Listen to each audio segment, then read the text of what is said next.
মুচমুচে ঝাল ঝাল চাপটি খাওয়ার মজাই অন্যরকম। এভাবে চাপটি খেতে আমার খুবই ভালো লাগে। হ্যালো এভরিওয়ান, আসসালামু আলাইকুম। আপনারা সবাই কেমন আছেন? আশা করছি সবাই ভালো আছেন। আজকে আপনাদেরকে নতুন একটি রেসিপি দেখাবো।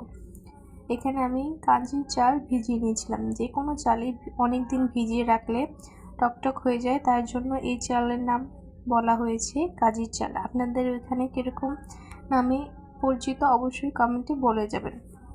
চাপটি বানানোর জন্য চালটাকে এখন সুন্দর করে ব্লেন্ড করে নিতে হবে। এখানে আমি ব্লেন্ডার জারে চালগুলোকে ব্লেন্ড করে নিব। তারপরে এখানে ব্লেন্ডার জারে চালগুলো নিয়ে নিয়েছি। এখানে একটু পানি দিয়ে এখানে ভালো করে ব্লেন্ডারে করে নিতে হবে। এখানে পারফেক্ট মতো হয়ে গেছে। তারপরে এক সাইডে আমি পাতিলে শুকনা মরিচ ভিজিয়ে রেখেছি। শুকনা মরিচ সাথে ব্লেন্ড করে দিলে খুবই ভালো হয়। এখানে দেখুন কত সুন্দর করে ব্লেন্ড হয়ে গেছে। মরিচটাও সুন্দর করে ব্লেন্ড হয়ে গেছে। মরিচ ব্লেন্ড হয়ে গেছে। তারপরে মরিচটাকে আমি নামিয়ে রেখেছি। তারপর এখানে কেটে নিয়েছি পেঁয়াজ, তারপরে বিলাতি, ধনিয়া পাতা আর এখানে কাঁচামরিচ কেটে নিয়েছি।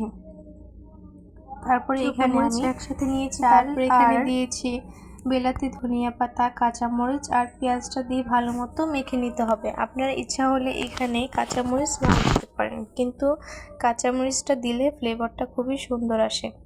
তারপরে এখানে আমি আরেকটু পেঁয়াজ দিয়ে সুন্দর করে মেখে নিচ্ছি, যাতে চাপটি খাওয়ার সময় কামড়ে কামড়ে পেঁয়াজের কামড় পড়ে, তাহলে খেতে খুবই ভালো লাগে। তারপরে মাখা হয়ে গেছে। এখানে চলে এসেছি চাপটিটা বানানোর জন্য। এখানে আমি একটি তাওয়া নিয়েছি, তাওয়াটা গরম করে নিয়েছি। তারপর এখানে এখন আমার শাশুড়িমা গোল করে চাপটিটা দিয়ে নিয়েছে। চাপটিটা হয়ে গেছে। এখন একটু ঢাকনা খুলে রেখেছে। ঢাকনা খুলে রাখলে চাপটিটা খুবই মুচমুচে হয়। এখানে চাপটিটা হয়ে গেছে, এখন তুলে নিচ্ছে। চাপটিটা এখন একটি প্লেটে তুলে নিয়েছে। চাপটিটা দেখতে যেরকম সুন্দর লাগছে, তার থেকেও বেশি খেতে খুবই মজা হয়েছে।